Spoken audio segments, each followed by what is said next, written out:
Hai, Assalamualaikum. Ketemu lagi dalam mata kuliah teori keuangan. Pagi ini materinya adalah Asymmetric Information Theory atau teori informasi asimetrik. Oke, kita lihat dulu di bawah. Hal terpenting dari dunia nyata adalah informasi.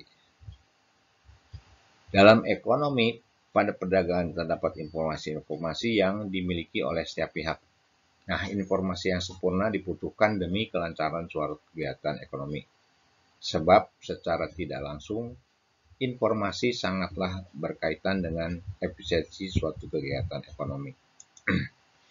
Oleh karena itu, adanya informasi dapat menimbulkan biaya tersendiri, sehingga tak heran jika terdapat tindakan yang berupaya untuk menyembunyikan informasi dari pihak yang lain. Beberapa pihak mungkin mendapatkan informasi lebih dibandingkan pihak lainnya, dan hal ini disebut dengan informasi asimetris. Dalam bidang ekonomi, asimetri informasi terjadi jika salah satu pihak dari suatu transaksi memiliki informasi lebih banyak atau lebih baik dibandingkan pihak lainnya. Umumnya, pihak penjual yang memiliki informasi lebih banyak tentang produk dibandingkan pembeli, meski kondisi sebaliknya mungkin saja terjadi. Contoh situasi di mana penjual memiliki informasi lebih banyak, termasuk di dalamnya penjual mobil bekas, pialang saham, agen real estate, dan asuransi jiwa. Asimetri informasi merupakan kondisi di mana ada ketidakseimbangan perolehan informasi antara pihak manajemen sebagai penyedia informasi, pre-paper dengan pihak pemegang saham, dan stakeholder pada umumnya sebagai pencari informasi atau pengguna informasi sebagai user. Teori asimetri mengatakan bahwa pihak-pihak yang berkaitan dengan perusahaan tidak mempunyai informasi yang sama mengenai prospek dan risiko perusahaan. Pihak tertentu mempunyai informasi lebih baik dibandingkan dengan pihak lainnya. Manajer biasanya mempunyai informasi yang lebih baik dibandingkan dengan pihak luar atau investor, karena itu bisa dikatakan terjadi asimetri informasi antara manajer dengan investor.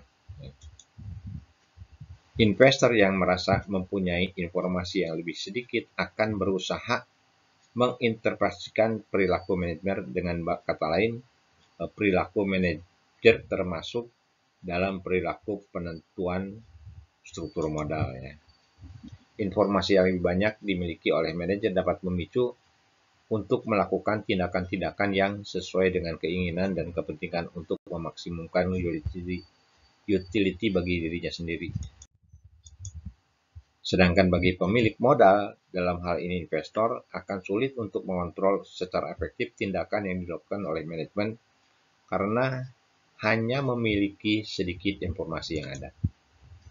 Manajer sebagai pengelola perusahaan lebih banyak mengetahui informasi internal dan prospek perusahaan di masa yang akan datang dibandingkan dengan pemilik atau pemegang saham. Nah, oleh karena itu, sebagai pengelola, manajer berkewajiban memberikan sinyal mengenai kondisi perusahaan kepada pemilik.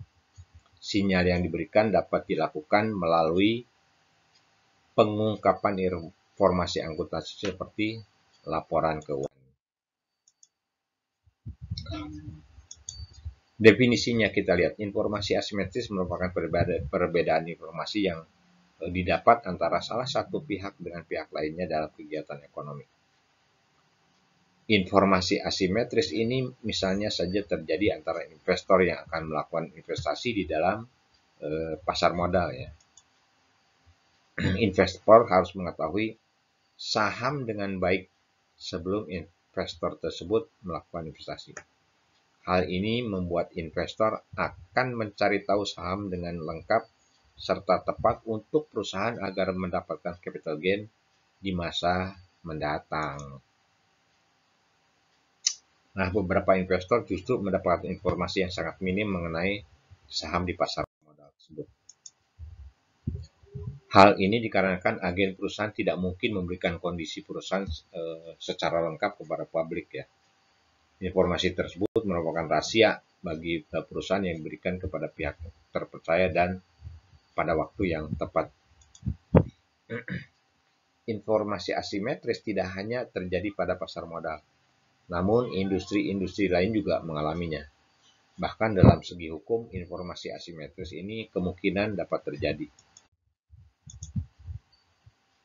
Nah, seorang tokoh teori ini, Scott, bahwa menyatakan frequently one type of participant in the market, like sellers for example, will know something about the asset being traded. The another type of participant, buyers, does not know. When this situation exists, the market is said to be characterized by information asymmetry. Jadi Scott ini seringkali beserta di pasar ini penjual misalnya akan tahu sesuatu tentang jenis aset yang diperdagangkan, sedangkan peserta lain pembeli tidak tahu. Nah, ketika situasi ini keluar, pasar dikatakan bercirikan atau dicirikan oleh informasi yang asimetris. Terdapat dua bentuk informasi asimetris yang dapat dibedakan. Yang pertama adalah hidden knowledge, mengacu pada situasi di mana satu pihak memiliki informasi lebih lanjut dari pihak lain pada kualitas atau pada type, ya, tipe dari barang yang diperdagangkan atau kontrak variabel. Sedangkan yang kedua, yakni hidden action, adalah ketika salah satu pihak dapat mempengaruhi kualitas dari barang yang diperdagangkan atau kontrak variabel dengan beberapa tindakan, dan tindakan ini tidak dapat diamati oleh pihak lain. Hidden knowledge, ya. Hidden knowledge merupakan keadaan di mana salah satu pihak lebih mengetahui tentang kualitas barang atau kontrak terhadap barang atau jasa yang diperdagangkan dibandingkan dengan pihak lain sebagai mitranya. Sebagai contoh, misalkan jika terdapat seorang pekerja yang hendak melamar, tentu calon pegawai atau pelamar ini akan lebih memahami tentang kemampuan yang ada dalam dirinya dibanding perusahaan yang hendak dituju, ya. Nah, hal ini akan menyebabkan masalah seleksi yang merugikan atau adverse selection. Adverse selection ini menyebabkan kegagalan pasar. Namun, hal tersebut dianggap penting di bidang ekonomi karena sering menghilangkan kemungkinan pertukaran yang akan menguntungkan baik konsumen maupun penjual. Adverse selection ini muncul ketika misal terdapat barang dengan kualitas yang berbeda dijual dengan satu harga karena penjual tidak memiliki pengetahuan yang cukup untuk menentukan kualitas yang sebenarnya dari pada saat membeli, ya. Akibatnya terlalu banyak produk yang berkualitas rendah dan terlalu sedikit produk yang berkualitas tinggi dijual di pasar, atau dengan kata lain, barang-barang berkualitas rendah akan menggeser barang-barang yang berkualitas tinggi. Yang kedua adalah market unraveling. Informasi asimetris dapat menimbulkan kerugian di dalam perdagangan terhadap pihak yang kurang memiliki informasi. Dalam permasalahan asuransi, nah, hal ini menyebabkan pihak asuransi mengeksplorasi lebih jauh informasi mengenai klaimnya. Yang ketiga adalah intervensi pemerintah, ya. Nah, pemerintah memiliki cara agar menghindari adverse selection yang dapat merugikan, di mana cara tersebut adalah memaksa semua individu untuk membeli asuransi. Nah, dengan kebijakan ini, konsumen dengan risiko tinggi akan mendapatkan keuntungan dari premi yang rendah, ya. Pengenaan asuransi wajib oleh pemerintah ini menimbulkan tiap individu mempergunakan pasal asuransi lebih banyak. Namun konsekuensinya adalah perusahaan asuransi tidak dapat membedakan konsumen yang berisiko rendah maupun berisiko tinggi. Hal ini juga tidak menguntungkan semua konsumen yang berisiko sangat rendah dan dipaksa untuk membeli asuransi. Yang kedua adalah hidden action. Hidden action merupakan tindakan yang tersembunyi oleh salah satu pihak yang mempengaruhi kualitas barang yang diperdagangkan dan tindakan tersebut tidak dapat diamati oleh pihak lain. proses mekanisme dari hidden action, yakni ya prinsipal, kemudian menunjuk agen, kemudian akan mencari informasi progressive information, kemudian akan melakukan tindakan, maka akan muncullah moral hazard ya yang terjadi. Prinsipal ini merupakan pihak yang membuat kontrak, sedangkan agen merupakan pihak yang menerima kontrak transaksi. Prinsipal memiliki progressive information ataupun informasi yang lebih mengenai barang yang akan ditransaksikan. Hal ini menimbulkan pihak tersebut melakukan tindakan yang tersembunyi untuk mempengaruhi kualitas barang yang diperdagangkan sehingga menyebabkan timbulnya masalah moral hazard tadi. Nah, permasalahan ini menimbulkan inefisiensi akibat kesulitan di dalam mengambil skema insentif untuk memastikan tindakan yang tepat bagi pembeli yang akan diambil. Misalnya saja biaya asuransi yang ditanggung harus diperhitungkan risiko yang lebih besar terhadap orang yang ditanggung oleh pihak asuransi. Nah, Arkelov dalam tulisannya Asymmetric Information Adverse Selection Contracting Institution. Konsep informasi asimetris pertama kali diperkenalkan pada tahun 70 oleh Josh Arkelov ya, yang pada saat itu menulis Asymmetric Information Adverse Selection Contracting Institution. Konsep informasi asimetris pertama kali diperkenalkan dalam makalah Josh Arkelov tahun 70, pasar untuk lemon, ketidakpastian kualitas dan mekanisme pada pasar. Pada tulisannya, Arkelov mengembangkan informasi asimetris dengan contoh kasus pasar mobil. Ya. Argumen dasarnya adalah bahwa di banyak pasar, pembeli menggunakan beberapa statistik pasar untuk mengukur nilai suatu kelas barang. Dengan demikian, pembeli melihat rata-rata seluruh pasar, sementara penjual memiliki pengetahuan yang lebih mendalam tentang barang tertentu. Ya. Nah, bagaimana skenario Arkelov jika sebuah mobil misalkan ditawarkan 60 juta? Kemudian pembeli tidak akan mengambilnya karena dia tidak yakin apakah mobil itu peach atau lemon. Nah, peluang dia untuk dapat mobil prima dengan predikat peach tadi ya, itu hanya 50%. Sementara pembeli yang berani gambling mungkin akan menawar 30 juta. Mungkin penjual melepas di harga itu kalau kebetulan yang dipilih adalah mobil kualitas buruk. Tapi jika sebaliknya, tentu penjual tidak akan melepaskannya ya. Dia akan bertahan di harga 60 juta tersebut. Oke, ini adalah visualisasi dari asymmetric information yang terjadi pada pasar jual beli mobil ya, khususnya mobil bekas ya. Mobil bekas, kalau mobil baru pasti ketahuan.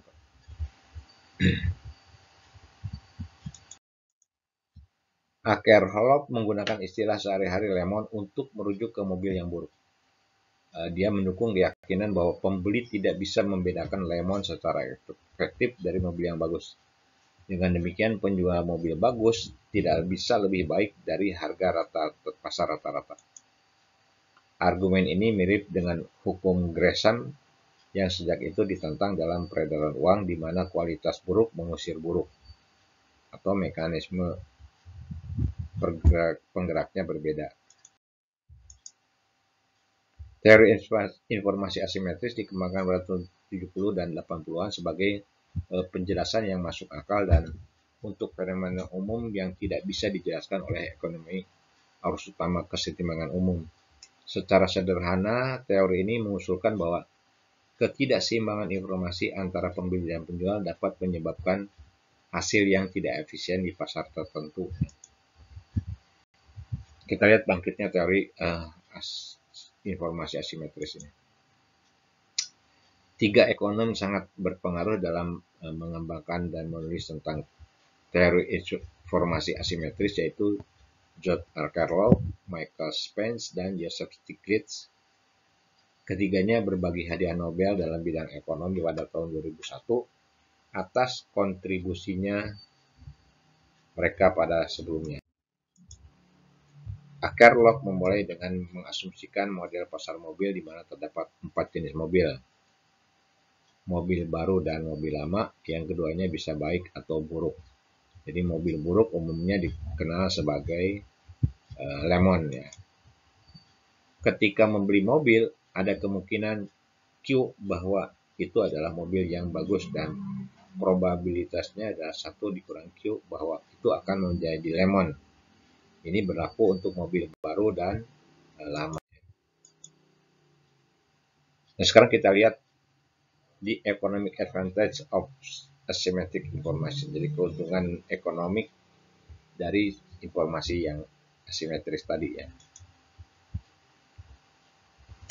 Asymmetric information tidak selalu merupakan hal yang buruk. Faktanya menumbuhkan informasi asimetris adalah hasil yang diinginkan dari ekonomi pasar yang sehat. Ketika pekerja berusaha untuk menjadi semakin terspesialisasi dalam bidang yang mereka pilih, mereka menjadi lebih produktif dan akibatnya dapat memberikan nilai besar kepada pekerja di bidang lain. Misalnya pengetahuan pialang saham lebih berharga bagi profesional non-investasi seperti petani yang mungkin tertarik untuk memperdagangkan saham dengan penuh percaya diri untuk persiapan pensiunnya. Salah satu alternatif untuk memperluas informasi asimetris adalah bagi pekerja untuk mempelajari semua bidang daripada berspesialisasi dalam bidang di mana mereka dapat memberikan nilai paling baik. Namun ini adalah solusi yang tidak praktis dengan biaya peluang tinggi dan kemungkinan hasil agregat yang lebih rendah yang akan menurunkan standar hidupnya. Alternatif lain untuk informasi asimetris adalah membuat informasi tersedia secara melimpah dan murah melalui internet dan sumber data lainnya. Nah, sekarang kalau tadi advantage-nya, sekarang disadvantage-nya ya. Kerugian dari informasi yang asimetris. Dalam beberapa keadaan, informasi asimetris mungkin memiliki konsekuensi penipuan, seperti seleksi yang merugikan, yang menggambarkan fenomena di mana perusahaan asuransi menghadapi kemungkinan kerugian ekstrim karena risiko yang tidak diungkapkan pada saat penjualan polis. Misalnya, jika tertangguh menyembunyikan fakta bahwa ia perokok berat dan sering melakukan kegiatan rekreasi yang berbahaya. Aliran informasi asimetris ini merupakan seleksi yang merugikan dan dapat meningkatkan premi asuransi untuk semua pelanggan, memaksa yang sehat untuk menarik diri. Solusinya bagi penyedia asuransi jiwa adalah dengan melakukan pekerjaan aktuaria menyeluruh dan melakukan pemeriksaan kesehatan terperinci, dan kemudian membebankan premi yang berbeda kepada pelanggan berdasarkan profil risiko yang diungkapkan secara jujur. Nah, sekarang bagaimana asimetri informasi terjadi? Dalam bidang ekonomi, asimetri informasi terjadi jika salah satu pihak dari suatu transaksi memiliki informasi lebih banyak atau lebih baik dibandingkan pihak lainnya. Umumnya pihak penjual yang memiliki informasi lebih banyak tentang produk dibandingkan pembeli, meski kondisi baliknya mungkin juga terjadi ya. Asimetri informasi terjadi karena manajer lebih superior dalam menguasai informasi dibandingkan dengan pihak lain, pemilik atau pemesan. Dengan asumsi bahwa individu bertindak untuk memaksimalkan kepentingan diri sendiri, maka dengan informasi asimetri yang dimilikinya akan mendorong agen untuk menyembunyikan beberapa informasi yang tidak diketahui prinsipal sebagai pemilik ya. Dengan adanya asimetri antara manajemen atau agen dengan pemilik atau prinsipal, memberikan kesempatan kepada manajer untuk melakukan manajemen laba atau earning management dalam rangka meningkatkan utilitasnya. Fleksibilitas manajemen untuk memanajemenkan laba dapat dikurangi dengan menyediakan informasi yang lebih berkualitas bagi pihak luar. Nah, kualitas laporan keuangan akan mencerminkan tingkat manajemen laba tersebut. Oke, kita lihat contoh yang paling sederhana dari terjadinya asimetri informasi ini ya pada transaksi penjualan duren ya. Jadi kasus transaksi pedagang buah durian ini dan pembeli di mana pedagang lebih mengetahui dengan detail tentang buah durian yang dijualnya. Di mana pedagang tahu durian yang manis dan durian yang kurang manis. Mana durian yang sebentar lagi busuk dan durian yang mana yang masih lama busuknya. Dan durian yang masih kurang matang dan durian yang sudah matang. Nah, pedagang durian sudah mengetahuinya, sedangkan pembeli tidak mengetahui dan hanya bisa mengira-ngira durian mana yang berkualitas baik. Nah, dengan kondisi seperti ini, pedagang durian bisa mengarahkan pembeli untuk mengambil durian yang sebentar lagi busuk ya, atau mengambil durian yang tidak berkualitas, agar durian yang jelek segera laku dan tidak membusuk. Seakan-akan durian yang dijualnya itu berkualitas baik. Pembeli bisa dirugikan atau paling tidak pembeli tidak bisa mendapatkan durian dengan kualitas terbaik karena minimnya pengetahuan tentang durian tersebut ya. Atau ini disinformasi atau asimetri informasi ini antara pemegang saham dengan manajemen ya, bisa aja terjadi. Di mana asimetri informasi ini adalah ketidakseimbangan informasi yang dimiliki oleh manajemen perusahaan dan pemegang saham perusahaan.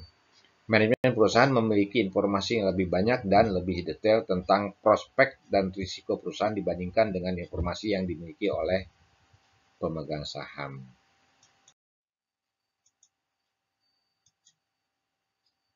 Ini juga asimetri informasi terjadi pada investor ya. Ini di mana informasi asimetris merupakan perbedaan informasi yang didapat antara salah satu pihak dengan pihak lainnya dalam kegiatan ekonomi. Di mana informasi asimetris ini misalnya saja terjadi antara investor yang akan melakukan investasi di dalam pasar modal, sementara investor harus mengetahui saham dengan baik sebelum investor tersebut melakukan investasi. Nah, hal ini membuat investor akan mencari tahu saham dengan lengkap serta tepat untuk perusahaan mana yang mendapatkan capital gain di masa mendatang. Investor yang akan melakukan investasi di dalam pasar modal mengetahui saham dengan baik sebelum melakukan investasi. Investor akan mencari tahu saham dengan lengkap dan tepat agar mendapatkan capital gain di masa yang akan datang. Ya, dia akan teliti banget. Contohnya di pasar mobil bekas juga bisa atau baru ya. Atau pasar asuransi dan mobil bekas, beberapa contoh bagaimana informasi asimetris mempengaruhi perekonomian dan menyebabkan kegagalan pasar ya. Atau juga di dunia industri properti ya, atau real estate, di mana pasar real estate ada contoh lain di mana penjual memiliki lebih banyak informasi daripada pembeli yang potensial. Nah, Scott membagi asimetri informasi menjadi dua jenis berdasarkan bagaimana suatu pihak memiliki informasi yang lebih unggul daripada pihak lainnya. Menurut Scott, terdapat dua jenis asimetri informasi, yaitu adverse selection. Adverse selection is a type of information asymmetry whereby one or more parties to business transaction or potential transaction have an information advantage over other parties. Berdasarkan pernyataan di atas, dapat disimpulkan bahwa adverse selection adalah jenis informasi yang diperoleh di mana satu atau lebih pihak dalam suatu transaksi bisnis atau transaksi potensial memiliki keunggulan informasi melalui pihak lain. Adverse selection terjadi karena beberapa orang seperti manajer perusahaan dan para pihak dalam atau insiders mengetahui kondisi terkini dan prospek ke depan suatu perusahaan daripada para investor luar. Moral hazard. Moral hazard is a type of information asymmetry whereby one or more parties to a business transaction or potential transaction can observe their action in fulfillment of the transaction but other parties cannot. Jadi berdasarkan pernyataan tersebut, moral hazard adalah jenis informasi di mana satu atau lebih pihak dalam suatu transaksi bisnis atau transaksi potensial dapat mengamati tindakan mereka dalam pemenuhan transaksi, tetapi pihak lain tidak bisa. Moral hazard dapat terjadi karena adanya pemisahan kepemilikan dan pengendalian yang merupakan karakteristik kebanyakan perusahaan. Nah, masalah yang muncul akibat asimetrik informasi tadi ya. Akibat dari ketidakseimbangan informasi adalah manajemen laba. Manajemen berusaha untuk melakukan manipulasi terhadap laporan keuangan perusahaan. Tetapi manipulasi yang dilakukan ini adalah legal diperbolehkan dalam aturan. Bahkan menurut Picasso dalam penelitiannya, asimetri informasi adalah penyebab utama manajemen perusahaan melakukan manajemen laba, bahwa manajemen kewajiban melaporkan semua yang dilakukannya kepada pemegang saham berupa laporan keuangan perusahaan. Namun, laporan yang disajikan kepada pemegang saham dimanipulasi untuk kepentingan manajemen sendiri. Manajemen berani melakukan hal ini karena pemegang saham tidak mengetahui dengan detail tentang perusahaan yang dimilikinya. Ada beberapa informasi yang bisa disembunyikan. Ya. Ada beberapa informasi perusahaan yang dilaporkan tidak sesuai dengan jumlahnya. Akibatnya pemegang saham bisa dirugikan. Nah, sekarang kita lihat indikator asimetrik informasi tersebutnya. Dalam melakukan pengukuran terhadap asimetrik informasi, ada yang menggunakan produksi bid-ask spread, di mana bid-ask spread ini adalah selisih dari harga bid dan ask, sehingga disebut bid-ask spread. Ya. Menurut Clark dan Shah Sri tahun 2000, estimasi asimetri informasi dapat dilakukan berdasarkan 3 pendekatan utama, yang itu berdasarkan analis forecast. Ya. Proxy yang digunakan dalam pendekatan ini adalah keakuratan analisis dalam melakukan prediksi atas earning per share dan prediksi para ahli sebagai ukuran asimetri informasi. Masalah yang sering timbul dari perhitungan ini adalah para analis seringkali bersikap overreacting terhadap informasi positif dan bersikap underreacting terhadap informasi negatif. Selain itu, penggunaan forecast error sebagai cara menghitung asimetri informasi tidak selalu berhubungan dengan tingkat risiko yang dihadapi oleh perusahaan, melainkan mungkin berhubungan dengan fluktuasi dari earning dan bukan disebabkan oleh asimetri informasi yang lebih tinggi. Yang kedua, berdasarkan kesempatan berinvestasi. Bahwa perusahaan dengan tingkat pertumbuhan tinggi mempunyai kemampuan lebih baik untuk memprediksi arus kas pada periode mendatang. Prediksi tersebut berdasarkan aset perusahaannya. Nah, beberapa proxy yang banyak digunakan adalah rasio market value to book value dari ekuitas, market to book value dari aset, kemudian price earning ratio. Alasan menggunakan rasio tersebut adalah rasio market to book value dari ekuitas dan aset selain mencerminkan kinerja perusahaan, juga mencerminkan potensi pertumbuhan perusahaan dengan aset yang dimilikinya. Price earning ratio mencerminkan risiko dari pertumbuhan earning yang dihadapi perusahaan. Yang ketiga adalah berdasarkan teori market microstructure. Ya. Perhatian luas dari teori ini adalah bagaimana harga dan volume perdagangan dapat dibentuk. Untuk melihat kedua faktor tersebut melalui bid-ask spread yang menyatakan bahwa terdapat suatu komponen spread yang turut memberikan kontribusi kerugian yang dialami dealer atau perusahaan ketika melakukan transaksi dengan pedagang informasi trader. Bid-ask spread merupakan selisih harga tertinggi di mana trade pedagang saham bersedia membeli suatu saham dengan harga jual terendah di mana trader bersedia menjual saham tersebut. Ya.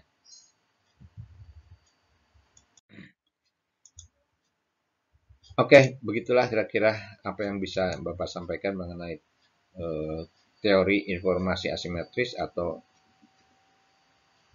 asymmetric information theory pada mata kuliah teori keuangan. Semoga kalian bisa menyimaknya dan semoga materi ini atau video ini bermanfaat bagi kalian untuk menambah wawasan atau pengetahuan kalian tentang materi kuliah kali ini. Semoga bisa bermanfaat. Apabila kalian menyukainya, silahkan like dan subscribe video ini. Kemudian juga tinggalkan komentar jika ada hal-hal yang perlu dikomentari. Semoga kalian bisa memanfaatkan video ini. Demikian, terima kasih atas perhatian kalian semua. Billahi taufik wal hidayah. Assalamualaikum warahmatullahi wabarakatuh. Sampai jumpa lagi ya.